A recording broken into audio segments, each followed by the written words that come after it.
Praise the lord.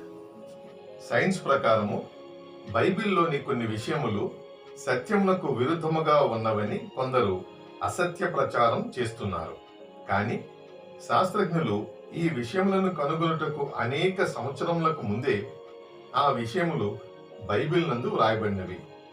భూమి గుండ్రముగా ఉన్నదని Columbus మొదటిసారిగా 1492లో ప్రకటించాడు. కానీ యెషయా ప్రవక్త క్రీస్తు పూర్వం సుమారు 800 ఏండ్ల క్రితమే ఆయన భూమండలము మీద ఆసీనుడై ఉన్నాడు అని యెషయా గ్రంథము 40 అధ్యాయం 22వ వచనంలో రాస్తున్నాడు. యేసుప్రభు రెండవ రాకడ సమయంలో ఇద్దరు మంచం మీద ఉందురు, ఇద్దరు తిరుగలి విసరుచుందురు, ఇద్దరు పొలములో ఉందురు అని చెప్పినప్పుడు మంచం మీద ఉండుట రాత్రి, తిరుగులు విసురుట ఉదయము, పొలములో ఉండుట మధ్యాహ్నము అని ఒక్కొక్క ప్రాంతంలో ఒక్కొక్క కాలమానము ఉండునని స్పష్టంగా చెప్పినారు. వృక్ష శాస్త్రజ్ఞులు చంద్రకాంతి వలన మొక్కలు బాగా పెరుగును అని ఇటీవల కనుగొన్నారు. కొన్ని వేల సంవత్సరముల క్రితమే చంద్రుడు పుట్టించు శ్రేష్ఠ పదార్థములు అని మోషే ప్రవక్త ద్వితీయోపదేశ కాండము 33వ అధ్యాయము 14వ వచనంలో చెప్పి ఉన్నారు.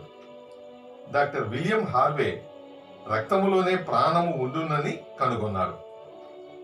కొన్ని వేల సంవత్సరముల క్రితమే మోషే రక్తము దేహమునకు ప్రాణము అని లేవియ కాండము 17వ అధ్యాయము 11వ వచనంలో రాసినారు.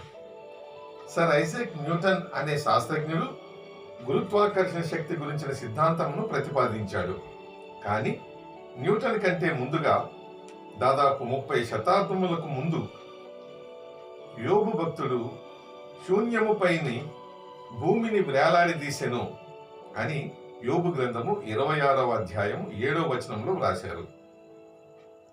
బారోమీటర్ను కనుగొన్న టొర్రిసెల్లి అనే ఇటలీ దేశపు శాస్త్రజ్ఞుడు 1643లో గాలికి బరువు ఉండును అని కనుగొన్నాడు. కొన్ని శతాబ్దములకు ముందే యోబు భక్తుడు గాలికి ఇంత బరువు ఉండవలని దేవుడు నియమించి ఉన్నాడని యోబు గ్రంథము 28వ అధ్యాయము 25వ వచనంలో రాశాడు.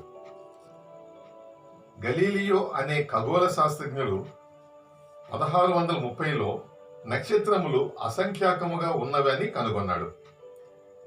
గలీలియో కంటే 2200 సంవత్సరములకు ముందే ఇర్మియా ప్రవక్త ఆకాశ నక్షత్రములు లెక్కింపశక్యము కాదు అని ఇర్మియా గ్రంథము 33వ అధ్యాయము 22వ వచనంలో రాశారు.